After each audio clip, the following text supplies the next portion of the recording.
Hello বন্ধুরা, কেমন আছো তোমরা সবাই? আমরা আজকে এক্সপ্লেইন করতে যাচ্ছি চাইনিজ বিএলসিস ডাবল হেলিক্সের এপিসোড 8। এই এপিসোডটা অনেক বেশি কষ্টের হতে যাচ্ছে। সো সবাই আশা করি ধৈর্য ধরে এটা দেখবে, ঠিক আছে? যাই হোক, চলো আমরা আমাদের ড্রামায় ফেরত যাই। এই ড্রামার শুরুতেই আমরা দেখতে পাই যে চেঙ্গি সে করিডোরে বসে আছে এবং তখনই ওর ভাইকে স্ট্রেচারে করে ওখানে নিয়ে আসা হয়। তাকে দেখা মাত্রই ও তাড়াতাড়ি করে দৌড়ে ওর কাছে আসে এবং ওর হাত ধরে। ইউজেন তার ভাইকে বলে যে, ভাই, আমি আমার পা দুটো অনুভব করতে পারছি না। আমি কি আর কখনোই হাঁটতে পারবো না? তখনই চেঙ্গি বলে যে, একদমই এ কথা বলবে না। এটা ছোট শহর। যখন তুমি বড় কোনো হসপিটালে যাবে, তখন একদম সব ঠিক হয়ে যাবে। এবং তখনই দেখা যায় যে কিংলাংও ওকে সাহস দেয় এবং বলে যে, তুমি একদমই ভয় পাবে না। আমি তোমার সাথে আছি। ইউচেন তখন বলে যে, আচ্ছা আমরা তাহলে কোন হসপিটালে যাচ্ছি? তাহলে মায়ের কি হবে? চেঙ্গি তখন বলে যে, আমি মায়ের দেখাশোনা করব। যাই হয়ে যাক না কেন, আর যে হসপিটালেই তুমি যাও, অবশ্যই তুমি কিংলাংয়ের কথা শুনে চলবে, ঠিক আছে? ইউচেন মাথা নেড়ে হ্যাঁ বলে এবং তখনই দেখা যায় নার্স দুজন ওদেরকে নিয়ে ওখান থেকে চলে যায়। ইউচেন চলে যেতেই ওখানে লুফাং হাজির হয় এবং ও লুফাংকে দেখি চেঙ্গি তার মুখ ঘুরিয়ে ফেলে এবং তার চোখ দিয়ে অঝরধারায় পানি পড়তে থাকে। সেই দৃশ্য দেখে লুফাংয়ের একদমই সহ্য হয় না। সে ওখান থেকে চলে যায়। এরপরে আমরা দেখতে পাই যে চেঙ্গি সে তাড়াতাড়ি করে ওর মায়ের রুমে আসে এবং সেখানে সে চিৎকারের আওয়াজ পেয়ে তাড়াতাড়ি রুমের ভেতর ঢোকে এবং ঢুকেই দেখতে পাই যে ওর মা পাগলের মতো আচরণ করছে এবং সেখানেই লুফাং দাঁড়ানো আর সিস্টার তাকে থামানোর চেষ্টা করছিল। তখনই দেখা যায় চেঙ্গি সে ওর মাকে গিয়ে থামানোর চেষ্টা করে এবং তখন ওর মা ওকে জিজ্ঞাসা করে যে, চেঙ্গি, আসলে কি হয়েছে বলো তো? সত্যিই কি ইউসেনের পা ভেঙে গেছে? সে আর কখনোই হাঁটতে পারবে না? কি বলছে ও? চেঙ্গি চুপ করে থাকে। ওর মা তখন আবার বলে যে, এটা সত্যি হতে পারে না। তুমি আমাকে বলো যে এটা মিথ্যা কথা। চেঙ্গি এবারও চুপ করে থাকে। লুফাং তখন বলে যে, আমি জাস্ট ক্ষমা চাইতে এখানে এসেছিলাম। আমি জানতাম না যে তার অবস্থা এরকম। এরপরে দেখা যায় যে ওর মা ওখানে সেন্সলেস হয়ে পড়ে যায় এবং সিস্টার সে ডাক্তার ডাকার জন্য ওখান থেকে চলে যায়। সিস্টার চলে যেতেই চেঙ্গি সে লুফাংকে ওখান থেকে চলে যেতে বলে এবং সেটা খুব রেগেই বলে। তখনই লুফাং ওর কাছে হাঁটু গেড়ে বসে পড়ে এবং এক্সপ্লেইন করতে চায় যে কি হয়েছে। কিন্তু চেঙ্গি সে ওকে কোনো সুযোগই দেয় না। ও চলে না যাওয়ার কারণে সে সরাসরি পুলিশকে কল করে ওর নামে রিপোর্ট করে দেয় এবং সেটা শুনে লুফাং একদম আরো বেশি ব্রোকেন হয়ে যায়। সে ওর পিঠের উপর থেকে হাতটা সরিয়ে নেয় এবং তার চোখ দুটো একদম শক্ত হয়ে যায়। এরপরের দিকে আমরা দেখতে পাই যে চেঙ্গি সে তার মায়ের পাশে বসে আছে। তার মা তাকে জিজ্ঞাসা করে যে, আচ্ছা, ইউটিনের পা কি সত্যিই প্যারালাইজড হয়ে গেছে? সে কি আর কখনোই হাঁটতে পারবে না? তখনই চেঙ্গি বলে যে, একদমই না। কিংলাং অলরেডি বিদেশে আছে এবং সে ওর জন্য ভালো একজন ডক্টর খুঁজছে। খুব শীঘ্রই তার ট্রিটমেন্ট হয়ে যাবে। এই কথা শোনার পর দেখা যায় যে ওর মা চুপ করে থাকে। এরপরে দেখা যায় যে কিংলাং আর ইউচেন তারা বিদেশের উদ্দেশ্যে চলে যায় উন্নত চিকিৎসার জন্য এবং লুফাংকে পুলিশ ধরে নিয়ে যায় এবং তাকে থানায় আটকে রাখে। আর তার চোখ দিয়ে অঝরধারায় পানি পড়তে থাকে। এদিকে আমরা দেখতে পাই যে চেঙ্গি সে তার মায়ের অনেক টেক কেয়ার করে কিন্তু তার মা কিছুতেই ঠিকমতো খাবার খেতে চায় না। দেখা যায় চেঙ্গি সে খাবার নিয়ে ঘন্টার পর ঘন্টা তার মায়ের পাশে বসে থাকে এবং সে অনেক বেশি স্মোক করা শুরু করে। সব দিক থেকে এত বিপদ, তার যেন সবকিছু এলোমেলো হয়ে গেছে। তার সেই সুখ শান্তির যে জীবনটা ছিল সেটা যেন কোথায় হঠাৎ করে হারিয়ে গেছে। প্রত্যেকের জীবনই কেমন যেন এলোমেলো হয়ে গেছে। এরপরে আমরা দেখতে পাই যে একদিন চেঙ্গি তার মাকে খাবার খাওয়াচ্ছিল। তখনই তার ফোনে একটা টেক্সট আছে। সে ফোনটা তোলে আর ওই টেক্সটটা পড়ে এবং বলে যে, শাওচান, আমার বোন আমার রিলিজের ব্যবস্থা করেছে এবং আমাকে ইউএস যেতে হবে। আর আমার রিনাউন্সিং যে ইনহেরিটেন্স সেটার কাজে কালকেই সেটার ডেডলাইন। আমি অবশ্যই তোমার কাছে ফেরত আসবো। আমি সবকিছু করব যা আমার করার আছে ইউচেনের পা ভালো করার জন্য। তুমি আমার জন্য অপেক্ষা করবে, ঠিক আছে? মূলত লুফ্যাং ওকে টেক্সটটা করে। চেঙ্গি মেসেজটা পড়ার সাথে সাথেই ওর কন্ট্যাক্ট পুরো ডিলিট করে দেয় এবং ব্লক করে দেয়। তখনই দেখা যায় ওখানে ঝাওলান চলে আসে এবং ওকে দেখেই চেঙ্গি দাঁড়াতে গেলে সে না করে দেয় এবং সে একটা ফুলের বুকে নিয়ে আসে এবং ওর মায়ের পাশে বসে। তখনই ওর মা ঝাওলানের হাতটা ধরে আর জিজ্ঞাসা করে যে, তুমি কি চেঙ্গির গার্লফ্রেন্ড? তখনই ঝলন একবার তাকায় চেঙ্গির দিকে। চেঙ্গি কিছুই বলে না। তখন ঝলন সে নিজে থেকেই বলে যে, হ্যাঁ, আমি তার গার্লফ্রেন্ড। এবং এই কথা শোনার পরেই দেখা যায় যে ওর মা অনেক বেশি খুশি হয়ে যায় এবং বলে যে, বেশ ভালো। চেঙ্গির মা চেঙ্গিকে উদ্দেশ্য করে বলে যে, বেশ ভালোই হলো যে তোমার একটা গার্লফ্রেন্ড আছে। তখন ঝলন আবারও চেঙ্গির দিকে তাকায় এবং চেঙ্গি সে মাথা নেড়ে ওকে সায় জানায়। এরপর দেখা যায় যে ওরা দুজনে করিডোরে বসে আছে এবং চুপচাপ করেছে। তখন অনবরত ওকে লুফাং কল করে যাচ্ছিল আর সেটা ঝলন খেয়াল করে এবং তখনই দেখতে পায় যে চেঙ্গি সে তার ফোনটাই পুরো অফ করে দেয় এবং তারপরই দেখা যায় যে ঝলন কিছু একটা ভাবে এবং বলে যে, চেঙ্গি-চেন, তুমি কি আমাকে বিয়ে করবে? এই কথা শুনেই চেঙ্গি একদম অবাক হয়ে যায় এবং তখনই তার মেয়েটা বলে যে, "আমার মনে হয় তোমার নতুন করে শুরু করা উচিত। তুমি কি চাও না যে তোমার মা একটু শান্তি পাক? তোমার নিজেকেও একটা সুযোগ দেওয়া উচিত, ঠিক আছে?" এরপর দেখা যায় চেঙ্গি সে আবারও চুপ করে থাকে। ঝলন আবার বলে যে, "লুফাংকে আমার থেকে ভালো তুমিই চেনো। আজ হোক কাল হোক একদিন সে আসবেই তোমাকে খুঁজতে। আর এ সময় আমি তোমাকে সাহায্য করতে পারবো, ঠিক আছে?" তখনও দেখা যায় চেঙ্গি সে চুপ করে থাকে। এর পরের দৃশ্যে আমরা দেখতে পাই যে জেঙি তার মাকে খাবার খাওয়াচ্ছিল। তখনই সে জিজ্ঞাসা করে যে, "আচ্ছা আজকে ঝলন কেন আসলো না? সে কি রাগ করেছে?" তখনই চেঙ্গি বলে যে, "না, আজ তার অন্য একটা কাজ আছে।" তখন ওর মা বলে যে, "আমি তোমাকে বলছি আমার কথাটা রাখো। সবকিছু থেকে বের হয়ে আসো। ঝলন মেয়েটা অনেক ভালো, লাখে একটা। তাকে বিয়ে করে তুমি সংসারী হও।" চেঙ্গি কথা ঘোরানোর জন্য বলে যে, "মা আগে তুমি খাবারটা খেয়ে নাও।" কিন্তু দেখা যায় যে ওর মা সে বলে যে, "চেঙ্গি আমি অলরেডি মরতে বসেছি। আমার জাস্ট এই কথাটা রাখো। তুমি যদি ওকে বিয়ে করো তাহলে আমি অনেক শান্তি পাবো এবং আমাকে এই দয়াটুকু করো প্লিজ। একই ভুল তুমি আবার করো না। আমি তোমাকে হাত জোড় করে মিনতি করছি।" তখনই দেখা যায় যে চেঙ্গি সে একটু ভাবে তারপর বলে যে, "মা আমি আর ঝাউলান আমরা বিয়ে করছি।" এই কথা শুনে ওর মা খুশি হয়ে যায় এবং দেখা যায় যে বলে যে, "সত্যি?" তখন চেঙ্গি বলে যে, "হ্যাঁ, একদমই সত্যি।" এরপরই দেখা যায় যে ওর মা বলে যে, "বিয়ে করা অনেক ভালো এবং এটা ভালোই যে তুমি বিয়ে করছো। তোমার একটা সংসার হবে।" এরপরে দেখা যায় চেঙ্গি সে ওর মাকে ওই খাবারটা খাওয়াতে থাকে। এরপরের দৃশ্যে আমরা দেখতে পাই ঝাউলান আর চেঙ্গির বিয়ের অনুষ্ঠান এবং সেখানে চেঙ্গিকে অনেক বেশি মনমরা লাগে কিন্তু ঝাউলানকে বেশ খুশিই মনে হয় কারণ সে সবসময় চেয়েছিল চেঙ্গিকে বিয়ে করতে। দেখা যায় যে চেঙ্গি সে ধীরে ধীরে হেঁটে স্টেজের কাছে যায় এবং সেখানে গিয়ে সে ঝাউলানের দিকে তাকায় কিন্তু ঝাউলানের মাঝেই সে লুফাংকে দেখতে পায় এবং লুফাংকে দেখে সে অনেক বেশি খুশি হয়ে যায়, তার মুখে হাসি ফোটে। প্রিস্ট যখন তাদের বিয়ে পড়ায় তারা খুশি খুশি মনে দুজনেই বিয়ে পড়ে নেয় কারণ চেঙ্গির মনে হচ্ছিল যে তার সামনে ও ঝাউলান না লুফ্যাং দাঁড়ানো, তার কারণেই সে মূলত এতটা হ্যাপি ছিল। এরপর তাদের রিং এক্সচেঞ্জের সময় আসে এবং সেখানেও সে লুফাংকেই দেখতে পায় যে লুফাং তার হাতে রিং পরিয়ে দিচ্ছে এবং সে লুফাংয়ের হাতে রিং পরিয়ে দিচ্ছে। এরপর তাদের বিয়েটা সম্পন্ন হয় এবং দেখা যায় যে তাদের যখন কিস করার কথা বলা হয় তখনই সে ঝলনকে দেখতে পায় এবং দেখা যায় ঝলন তার গালে একটা ছোট্ট করে কিস করে কিন্তু তাতে সে মোটেই হ্যাপি থাকে না। বিয়ে পড়ানো শেষ হলেই চেঙ্গি তার মায়ের দিকে তাকায়। তার মাকে অনেক বেশি হ্যাপি মনে হয়। তখন চেঙ্গি একা একাই মনে মনে ভাবে যে আমি যত কষ্টই পাই না কেন মা যে একটু হ্যাপি আছে তাতেই অনেক কিছু। আর এই পুরো বিয়ের প্রোগ্রামটা ওখানে বসে টিভিতে দেখছিল লুফ্যাং আর তার বোন এবং লুফ্যাংয়ের হাতে একটা কার্ড ওই বিয়ের এবং তখনই লুফ্যাং উঠে দাঁড়ায় বলে যে আমাকে যেতে হবে তাকে খুঁজতে। ওর বোন বলে যে, "তুমি কোন দুনিয়ায় বাস করছো? আর তুমি কি করতে চাইছো বলো তো?" তখন লুফ্যাং বলে যে, "আমাকে যেতে হবে ওখানে এবং এর সবকিছু আমাকে জানতে হবে।" সেটা কিছুতেই করতে পারে না। তখন ওর বোন বলে যে, "আচ্ছা তুমি কবে বড় হবে বলো তো? সে অন্য কাউকে খুঁজে নিয়েছে এবং তুমি ফ্যামিলির যে পাওয়ার সেটা সম্পর্কে তোমার কোনো ধারণা নেই। ওরকম একটা মানুষ তারা গায়েব করে দিতে পারে এবং তুমি খুঁজেও পাবে না কোনোদিন।" লুফাং এর বোন তখন বলে যে, "আমি তোমাকে অর্ডার করছি লুফাং যে আজকে তুমি কোথাও যাবে না।" কিন্তু লুফাং সে বলে যে, "আমি অলরেডি এই এগ্রিমেন্টে সাইন করে দিয়েছি এবং আমি এই লু ফ্যামিলির কেউ না এবং এর সাথে আমার কোনো কানেকশন নেই। আমি অবশ্যই তাকে খুঁজতে যাবো। আর এটা আমার ব্যাপার। এ ব্যাপারে তোমার কোনো হাত নেই আমাকে কন্ট্রোল করার।" এই কথা শুনে ওর বোন একটু কষ্ট পায় এবং বলে যে, "তুমি কি বললে?" তখন লুফাং আবার বলে যে, "আমি বলেছি যে তোমার কোনো রাইট নেই আমাকে কন্ট্রোল করার।" তখনই দেখা যায় ওর বোন রেগে যায় বলে যে, "তুমি কি পাগল হয়ে গেছো? সে বিয়ে করে নিয়েছে এবং সে তোমাকে একদমই ভালোবাসে না। সে যদি তোমাকে ভালোবাসতো তাহলে অবশ্যই তোমার কথা চিন্তা করতো। তুমি সবকিছু ছেড়ে দিয়েছো তার জন্য, ওই লোকটার জন্য। তুমি তোমার ক্যারিয়ার, তোমার ফ্যামিলি, তোমার ভবিষ্যৎ সবকিছু।" তখন লুফাং বলে যে, "এটা আমার সিদ্ধান্ত। সিস, আমার হঠাৎ করেই মনে হচ্ছে যে তুমি ঠিক বাবার মতোই।" এই কথা শুনে ওর বোন একদম থমকে যায়। তখন লুফ্যাং কান্না করে ফেলে আর বলে যে, "আমি জাস্ট সত্যিই তাকে ভালোবেসেছিলাম।" এই কথা শুনে ওর বোন বলে যে, "তুমি এখনই এখান থেকে চলে যাও।" এরপরই দেখা যায় লুফ্যাং সে চলে যেতে নেয়। কিন্তু গেটে যে দারোয়ান থাকে তারা ওকে রুখে দেয়। কিন্তু ওর বোন বলে যে, "যেতে দাও।" তারপরই ওখানের যে গার্ড আছে তারা লুফ্যাংকে ওখান থেকে যেতে দেয়। এরপরে আমরা দেখতে পাই যে চেংই সে কিংলাং এর সাথে কথা বলে ইউচেনের ব্যাপারে এবং কিংলাং তখন বলে যে, "আমার ফ্রেন্ডের একটা খোঁজা হসপিটাল আছে। তারা অনেক বেশি এক্সপেরিয়েন্স। অবশ্যই ইউচেন ভালো হয়ে যাবে। তোমাকে টেনশন করতে হবে না।"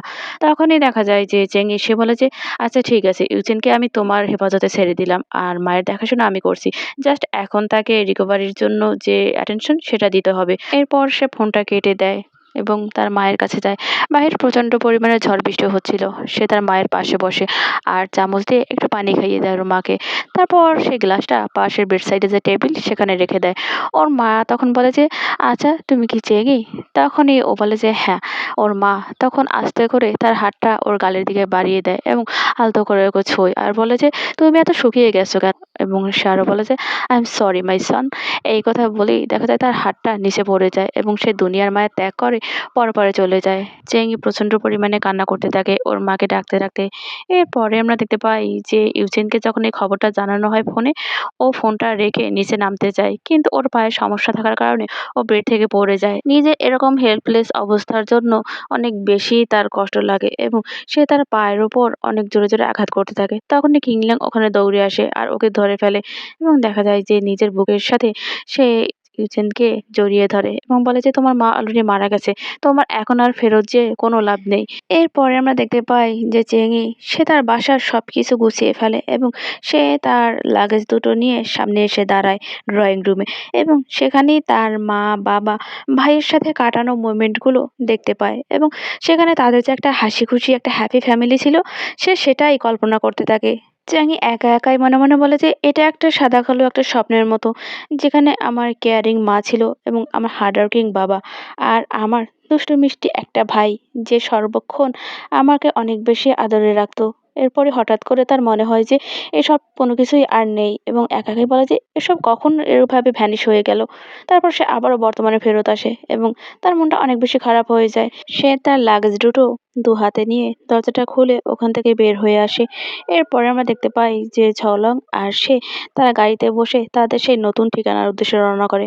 তখনই ঝলন ওর মন খারাপ দেখে বলে যে, "নতুন সিটিতে গেলে সবকিছু ঠিক হয়ে যাবে।" এই কথা বলে ওর হাতটা ধরতে নিলেই দেখা যায় চেঙ্গি সে তার হাতটা সরিয়ে ফেলে এবং ঝাউলানো আর কিছু বলে না। এরপর তাদের যে গাড়ি সেটা তাদের নতুন যে ডেস্টিনেশন সেখানে এসে থামে এবং দেখা যায় ড্রাইভার সে ওদের লাগেজগুলো নিতে নিলে তখনই চেঙ্গি তাকে বাধা দেয় এবং নিজেই সেগুলো নামায়। এরপরই দেখা যায় যে ঝলন সে আগে চলে যায় এবং চেঙ্গি সে যেতে নিয়েও আবার থেমে যায়। সে তার ফোনটা বের করে এবং তার থেকে সিম কার্ডটা বের করে ওখানেই ফেলে দিয়ে যায়। এরপর সে ঝলনের পেছন চলে যায়। এদিকে আমরা দেখতে পাই যে ইউচেন সে ঘুমাচ্ছিল। কিংলাক তার পাশে বসে আছে। সেখানেই সে চেঙ্গির করা একটা টেক্সট পড়ে যে, "কিংলাক আমি বিয়ে করে নিয়েছি এবং আমি নতুন করে শুরু করার কথা ভাবছি। আমি আমাদের পুরনো বাড়িটা বিক্রি করে দিয়েছি এবং তার সকল টাকা আমি ইউচেনের অ্যাকাউন্টে পাঠিয়ে দিয়েছি। এখন থেকে আমি ইউচেনকে তোমার কাছেই দিয়ে গেলাম। আর সময়ের সাথে আমি তোমাকে কন্ট্যাক্ট করব যদি কোনো কিছু দরকার হয়। আর আমাকে খোঁজার চেষ্টা করো না। আর আমাকে নিয়ে টেনশনও করো না।" এরপরে দেখা যায় যে সে আরো বলে যে লুফাং অবশ্যই আমাকে খুঁজতে আসবে এবং আমি জানি না যে তাকে আমি কি করে ফেস করব।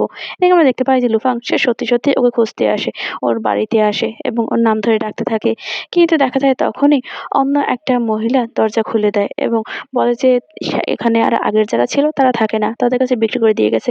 এরপর সে তাদের অ্যাপার্টমেন্টে যায় যেখানে তারা দুজনে থাকতো এবং সেখানে গিয়েও সে খুঁজতে থাকে। সেখানে না পেয়ে সে অফিসে যায় এবং দেখা যায় যে শাসা নামে সেই মেয়েটাকে জিজ্ঞাসা করে এবং ওই মেয়েটা তখন বলে যে ও তো চাকরি ছেড়ে দিয়েছে। সেই কথা শুনে দেখা যায় যে লুফাংয়ের যেন মাথায় আকাশ ভেঙে পড়ে। সে আবারও ওকে খোঁজার জন্য বের হয়ে যায়। লিফটে ঢুকেই তার বোনের বলা কথাটা তার মনে পড়ে যে, "তুমি যদি তাকে খুঁজেও পাও তাতে কি হবে? যেই মুহূর্তে সে বিয়ে করে নিয়েছে সেই মুহূর্তেই সে তোমার উপর গিভ আপ করে দিয়েছে।" এই কথাগুলো মনে হতেই ও দু চোখ বেয়ে পানি গড়িয়ে পড়তে থাকে। এদিকে আমরা দেখতে পাই যে চেঙ্গি সে ঝাওলানের সেই কোম্পানিতে জয়েন করে নেয় এবং তার সাথেই কাজ করে। আর অপরদিকে দেখা যায় যে লুফাং সেও তার বোনের সাথে মিলে নতুন একটা কোম্পানি শুরু করে এবং সেখানেই সে পুরোদমে বিজনেস স্টার্ট করে এবং দেখা যায় যে বিভিন্ন মিটিং করে আর তাদের সাথে প্রচণ্ড পরিমাণে ড্রিঙ্কস করে তার বিজনেসটা এগিয়ে নেওয়ার জন্য। ওর বোন ওকে না করে কিন্তু সেটা শোনে না। সে পাগলের মতো বিহেভ করতে থাকে। তাকে আরো অনেক বেশি বড় হতে হবে, অনেক টাকার মালিক হতে হবে। শুধু এটাই তার ভাবনা থাকে। জাওলন আর চেঙ্গি তারা বিয়ে করা সত্ত্বেও আলাদা রুমে ঘুমায় এবং দেখা যায় যে দুজনকে গুড নাইট বলে দুদিকের রুমে চলে যায়। আর এদিকে দেখা যায় যে লুফাং সে অতিরিক্ত পরিমাণে ড্রিঙ্কস করার কারণে তার অনেক বেশি খারাপ লাগে এবং সে রেস্টরুমে চলে আসে আর তার প্রচণ্ড পরিমাণে বমি হয়। ওর যখন এরকম বাজে অবস্থা হয় তখনই ওর বোন পিছনে এসে দাঁড়ায়। ও সেটা লক্ষ্য করে কিন্তু কিছুই বলে না। এদিকে আমরা দেখতে পাই যে ঝাওলান সে সে ঘুমানোর আগে একটা চেয়ারে বসেছিল এবং সেখানেই সে তার হাতের ওই বিয়ের রিংটা দেখে এবং এদিকে আমরা দেখতে পাই যে চেঙ্গি সেও তার হাতের সেই রিংটা দেখে, যেটা মূলত লুফাং তাকে দিয়েছিল এবং কতক্ষণ দেখার পর সেটা সেই বক্সে ভরে আবারও সে ড্রয়ের ভেতরে রেখে দেয়। অনেক খোঁজাখুঁজির পরেও চেঙ্গিকে না পেয়ে দেখা যায় লুফাং সে তার সেই ক্যামেরার আগের ভিডিওগুলো দেখতে থাকে, যে ভিডিওগুলো তারা একসাথে করেছিল এবং সেটা দেখতে দেখতেই দেখা যায় লুফাং সে অনেক বেশি ইমোশনাল হয়ে যায়। সে তার ক্যামেরাটা রেখে দেয় টেবিলের উপর এবং হাতে সেই রিংটা দেখে। তারপর সে অনেক জোরাজুরি করে সেই রিংটা খুলে সে টেবিলের উপর রেখে দেয়। এরপর আমরা ৫ বছর পরের কাহিনী দেখতে পাই, যেখানে তাদের ঝাওলান আর চেঙ্গি তারা অনেক বেশি ম্যাচিউর হয়ে গেছে এবং তাদের নিজস্ব একটা কোম্পানি হয়েছে এবং তার সিও ঝাওলান তারা একটা মিটিং করে এবং সেই মিটিংয়ে তাদের কোম্পানির যে বর্তমান পরিস্থিতি সেটা সম্পর্কে আলোচনা করা হয়। মিটিং শেষ হয়ে গেলে ওরা যখন বাইরে বের হয়ে আসে তখনই চেঙ্গি ঝাওলানকে বলে যে, "ঝাওলান আমি তাহলে বাসায় যাচ্ছি।" তখনই ঝাওলান বলে যে, "আমার জন্য অপেক্ষা কর, আমিও তো যাবো।" তখনই চেঙ্গি হেসে ফেলে আর বলে যে, "সে তোমার জন্য অপেক্ষা করছে।" এই কথা বলতেই দেখা যায় ঝাওলান সে পেছনের দিকে তাকায় এবং সেখানেই সে তার নতুন যে বয়ফ্রেন্ড তাকে দেখতে পায় এবং হেসে ফেলে আর বলে যে, "মিস্টার চেং, এখন আমরা লিগ্যালি ম্যারিড। আপনি যদি এরকম বিহেভিয়ার করেন সেটা আমাদের ৩ জনের জন্য একটু অপমানজনক।" তারপরই দেখা যায় যে ও আবারও বলে যে, "আমাদের ৩ জনকে অবশ্যই একটু সময় দিতে হবে এই ডিভোর্সটা ফাইনালাইজ করার জন্য।" ঝাড়ন আবার বলে যে, "চেঙ্গি, আমার মনে হয় এই সময়টা আমাদের সকলের জন্যই মুভ অন করার জন্য।" তখন এই চেঙ্গি বলে যে, "সরি, এই কত বছর আমি তোমাকে পেছনে টেনে রেখেছিলাম।" তখন ও বলে যে, "কে কাকে টেনে রেখেছে? যদি তুমি আমার পাশে না থাকতে এই কয়েকটা বছর তাহলে এত তাড়াতাড়ি আমি নিজের একটা কোম্পানি দাঁড় করাতে পারতাম না। তাছাড়া এ কত বছর আমি একটা কথা বুঝেছি যে আমরা দুজনে ফ্রেন্ড হিসেবেই বেস্ট।" তখন চেঙ্গি বলে যে, "হ্যাঁ, আমরা সবসময় ফ্রেন্ড থাকবো।" তখন এই জাওলান ওর কাঁধ চাপড়ে ওকে সান্ত্বনা দেয় আর বলে যে, "আচ্ছা ঠিক আছে, আমি এখন যাচ্ছি তাহলে।" এরপরে দেখা যায় যে চেঙ্গি সে আর ঝলন তারা দুজন দুদিকে হেঁটে যায় এবং দেখা যায় চেঙ্গি সে তার হাত থেকে তার বিয়ের রিংটা খুলে ফেলে এবং ঝলন সেও তার হাত থেকে ওই রিংটা খুলে ফেলে। এরপরের দৃশ্যে আমরা দেখতে পাই যে চেঙ্গি সে তার বাসায় বসে নুডলস খাচ্ছিল আর টিভি দেখছিল। সেখানেই মূলত লুফ্যাং এর যে নতুন কোম্পানি এবং সে যে কতটা এগিয়ে গেছে সেটাই বলা হয় এবং লুফ্যাং এর নাম শুনেই চেঙ্গি একদম বিষম খায়, যার কারণে তার ওই বাটিটা থেকে কিছুটা খাবার নিচে পড়ে যায় এবং দেখা যায় যে চেঙ্গি সে এক দৃষ্টিতে স্ক্রিনের দিকে তাকিয়ে থাকে এবং লুফ্যাং এর যে ইন্টারভিউ সেটা শুনতে থাকে। এর পরের দৃশ্যে আমরা দেখতে পাই যে লুফ্যাং সে তার কোম্পানির চেয়ারে বসেছিল এবং সেখানে বসে বসেই সে হাত থেকে সেই রিংটা খুলে দেখতে থাকে, যেটা মূলত চেঙ্গি তাকে পরিয়ে দিয়েছিল। এরপরে আমরা দেখতে পাই যে চেঙ্গি সে অফিসে যায় এবং সে ঝাওলানকে বলে যে সে চাকরি ছেড়ে দিতে চায়। তখন ঝাওলান বলে যে, "কেন তুমি চাকরি ছাড়বে?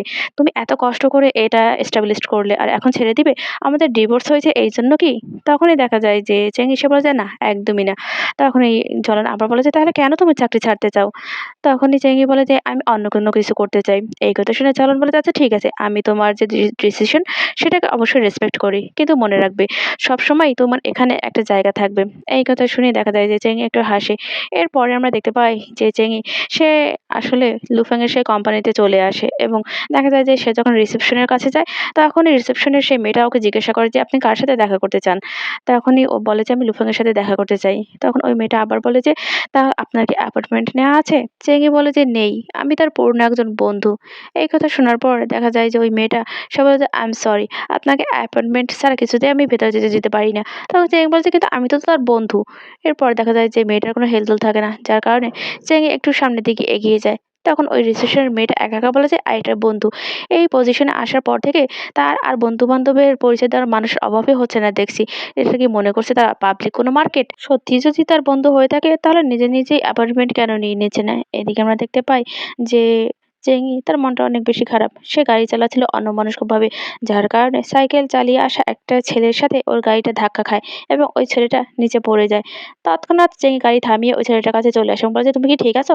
তখনই ওই ছেলেটা বলছে, "হ্যাঁ, আমি ঠিক আছি।" তখনই দেখা যায় চেঙ্গি বলছে, "তোমার কি কোথাও লেগেছে? তুমি ব্যথা পেয়েছো?" দেখা যায় যে ছেলেটাকে ধরে চেঙ্গি ওঠায় এবং ওই ছেলেটা তখন বলে, "আমি ঠিক আছি, কোনো সমস্যা নেই।" ছেলেটা তাড়াতাড়ি করে তার ব্যাগটা তুলে নেয় এবং তার ভেতর থেকে তার ল্যাপটপটা বের করে এবং সেটা খুলতেই দেখা যায় তার চোখ ছানা বড়া হয়ে যায় তখন চেঙ্গি জিজ্ঞাসা করে যে, "কিছু কি হয়েছে ওটার?" তখন ছেলেটা বলে যে, "এটা অলরেডি ভেঙে গেছে এবং এর ভেতর অনেক ইম্পোর্টেন্ট ফাইল রয়েছে আর যেটা আমার খুবই দরকার।" তখন চেঙ্গি বলছে, "আচ্ছা কেমন হবে? আগে আমরা হসপিটালে যাই, তারপর না হয় এটা আমি ঠিক করে দেবো তোমার হয়ে।" ওই ছেলেটা তখন বলে যে, "আচ্ছা ঠিক আছে।" চেঙ্গি তখন ওই ছেলেটাকে তার নিজের গাড়িতে বসায় এবং দেখা যায় যে ওই সাইকেলটা সে তার গাড়িতে নিয়ে নেয়। গাড়ির ভিতরে ঢুকেই চেঙ্গি ওই ল্যাপটপটা দেখে এবং বলে যে, "এটা ভিজে গিয়েছিল?" তখন ওই ছেলেটা বলে যে, "হ্যাঁ, গতকাল রাতে যে বৃষ্টি হয়েছিল তাতে ভিজে গিয়েছিল এবং আমি যখন কাস্টমার সার্ভিসে কল করেছিলাম তারা বলেছিল যে এটা উল্টো করে ঝুলিয়ে রাখলে পরের দিন ঠিক হয়ে যাবে। কিন্তু এখন তো এটা ওপেনই হচ্ছে না।" তখনই দেখা যায় যে চেঙ্গি সে বলে যে, "আসলে এটার মাদারবোর্ড নষ্ট হয়ে গেছে আর এটা এভাবে ঠিক করা যাবে না।" তখন ওই ছেলেটা একটু ঘাবড়ে যায় আর বলে যে, "কি বলছো? এতে আমার অনেক ইম্পোর্টেন্ট ডাটা আছে। তাছাড়া আমার পুরো মাসের থিসিস এর ভেতর। এটা না হলে তো আমি বিপদে পড়ে যাব।" তখনই দেখা যায় যে চেঙ্গি সে বলছে, "আরে কোনো চিন্তা করো না। এটার যে থিসিস আছে তোমার ডাটা আছে সেগুলো আমি একটা হার্ড ড্রাইভে দিয়ে দেবো আর একটা রিপেয়ার শপে গিয়ে এটা ঠিক করিয়ে নেব।" তখনই দেখা যায় যে চেঙ্গি আবার বলে যে, "আগে আমরা চলো হসপিটালে যাব।" কিন্তু ওই ছেলেটা রাজি হয় না। বলে যে, "আগে আমরা রিপেয়ার শপে চলো।" তখন চেঙ্গি আর কিছু করার থাকে না। সে বলে যে, "আচ্ছা ঠিক আছে চলো।" চেঙ্গি এবার ওই ছেলেটার নাম জিজ্ঞাসা করে। ও বলে যে, "কেলো।" তখনই কেলো একটা সিভি দেখতে পায় যেটা চেঙ্গির ছিল। এরপরই তারা সেই রিপেয়ার শপে আসে এবং দেখা যায় যে চেঙ্গি সে ওই ছেলেটার কাছে এসে বলে যে, "তোমার সমস্ত ডাটা এই হার্ড ড্রাইভে দেওয়া হয়েছে।" এবং সে আরো বলে যে, "আমি তাদেরকে জিজ্ঞাসা করেছি। তারা বলেছে যে অনেক হাজার টাকার দরকার। আর আমার মনে হয়েছে এই টাকা দিয়ে ওটা ঠিক করার কোনো দরকার নেই।" তখন ওই ছেলেটা বলে যে, "যাই হোক কোনো সমস্যা না।" এবং সে বলে যে, "আমার ডাটাগুলো পেয়েছি তাতেই হবে।" এরপরে ওই ছেলেটা বলে যে, "আচ্ছা তুমি কি এখন জব খুঁজছো?" এবং তখনই দেখা যায় বলছে, "তুমি কিভাবে জানতে পারলে?" ওই ছেলেটা তখন বলে যে, "তোমার ব্যাক সিটে আমি একটা সিভি দেখতে পেয়েছি এবং তোমার পেছনে সেটা আমি আমার বসের কাছে পাঠিয়ে দিয়েছি এবং সে একটা টেক যে কোম্পানি সেটা পরিচালনা করে। আর তুমি তো অনেক ক্যাপাবল। অবশ্যই তাই তোমাকে পছন্দ হবে।" তখনই চেঙ্গি বলছে, "তুমি কিভাবে জানলে যে আমি ক্যাপাবল?" তখনই কেলো ছেলেটা বলে যে, "আসলে তুমি যেভাবে আমার ল্যাপটপটা দেখেই বলে দিয়েছিলে যে এটার মাদারবোর্ডের সমস্যা, তাতে আমি বুঝতে পেরেছি যে তুমি অনেক বেশি ক্যাপাবল। তাছাড়া তুমি অনেক বেশি কাইন্ড আর আপরাইট এবং রেসপন্সিবল।" তখনই দেখা যায় চেঙ্গি বলে যে, "আচ্ছা ঠিক আছে তোমাকে আর অতিরিক্ত কোনো কিছু করতে হবে না।" ওই ছেলেটা বলে যে, "আমি সিরিয়াসলি বলছি এবং আচ্ছা চলো না ওটা আমরা এখন চেক করে আসি।" দেখা যাচ্ছে যে সে ১ম এ কিছু একটা ভাবে কিন্তু ছেলেটা ওকে একরকম জোর করেই নিয়ে যায় এবং যখনই তারা কোম্পানির ভেতরে ঢুকতে নেবে তখনই দেখা যায় যে চেঙ্গি অবাক হয়ে যায়। কারণ এটা লুফ্যাং এর কোম্পানি এবং সে বলে যে, "তোমার সে বসের নাম কি লুফ্যাং?" তখন দেখা যায় কলো বলে যে, "তুমি কি করে জানলে?" তখনই চেঙ্গি বলে যে, "এই জায়গাটা আমার জন্য।" একথা বলে সে চলে যেতে নিলে ছেলেটাকে ধরে বসে আর বলে যে, "এতদূর যখন এসেছো তখন তার সাথে না হয় একটু দেখা করেই যাবে।" চেঙ্গি না করে দেয়। কিন্তু ছেলেটা আবার বলে যে, "আমি অলরেডি বলে ফেলেছি মিস্টার লুকে এবং সে তোমার উপর অনেক বেশি ইমপ্রেসিভ।" এবং সে বলেছে এই ইন্টারভিউটা সে নিজেই নেবে। সাধারণত এগুলো তার যে সাবঅর্ডিনেট থাকে তারাই হ্যান্ডেল করে। কিন্তু এটা সে নিজে হ্যান্ডেল করবে। তখন চেঙ্গি বলে যে, "সে কি জানে যে ওটা আমি?" তখনই দেখা যায় কেলো বলে যে, "হ্যাঁ, অবশ্যই জানে।" এই কথা বলার পরেই তারা দুজন দরজার সামনে গিয়ে দাঁড়ায় এবং ছেলেটা বলে যে, "তুমি কি নার্ভাস?"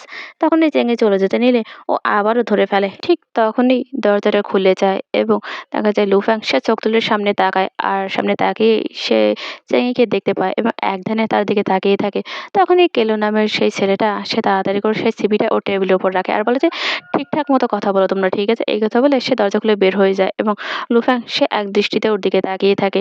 তারপর সে আস্তে করে উঠে দাঁড়ায় এবং সে ফাইলটা নিয়ে সে চেঙ্গির সামনাসামনি দাঁড়ায় আর বলে যে, "ইউসেন, অনেকদিন পর তোমার সাথে দেখা। আমি তো ১ম এ ভেবেছিলাম যে হয়তো একই নামের অন্য কেউ। কিন্তু যে তুমি হবে সেটা ভাবতে পারিনি। আচ্ছা ঠিক আছে এসে বসো।" তারা দুজনেই সোফার উপর বসে এবং লুফ্যাং সে ওর সিভিটা দেখতে দেখতেই বলে যে, "আমি আশা করিনি যে তুমিও শিনচেনে থাকবে এবং আমি তো ভেবেছিলাম তুমি অনেক আগেই আমাকে খুঁজতে আসবে।" তখনই চেঙ্গি বলে যে, "আমি আগেই এসেছিলাম কিন্তু আমার অ্যাপয়েন্টমেন্ট না থাকার কারণে তোমার সাথে দেখা হয়নি।" লুফ্যাং তখন বলে যে, "এজন্যই তুমি কেলোকে ইউজ করেছো, তাই তো?" তখন চেঙ্গি বলে যে, "আমি একদমই ওকে ইউজ করিনি।" এবং তখনই দেখা যায় যে লুফ্যাং বলে যে, "ওকে ইউজ করাটা অনেক ক্লেভার একটা মুভ ছিল তোমার। আর ও একটা ছেলে মাত্র এবং অনেক বেশি নেইভ, কিছুই বোঝে না। আর মোস্ট ইম্পোর্টেন্টলি ও আমার অনেক বেশি ক্লোজ।" এই কথা শুনে দেখা যায় যে চেঙ্গি সে চুপ করে থাকে এবং দেখা যায় যে লুফ্যাং সে আবার বলে যে, "এইজন্যই তোমার কাজটা অনেক বেশি সহজ হয়ে গেছে।"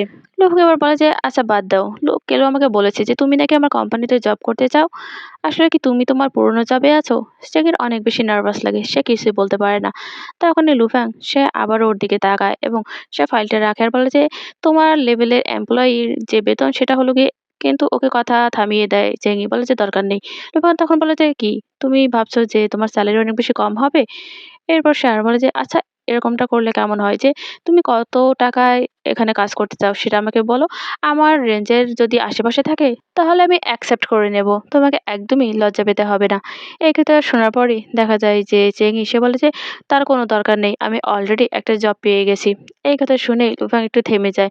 এরপরই দেখা যায় সে বলে যে, "তাহলে তুমি এখানে আজকে কেন এসেছো?" এই কথা শুনে দেখা যায় চেঙ্গি সে আর কিছু বলতে পারে না। সে যে আশায় এসেছিল মূলত সেটা তো আর পূরণ হচ্ছে না। সে নতুন লুফাংকে দেখছে।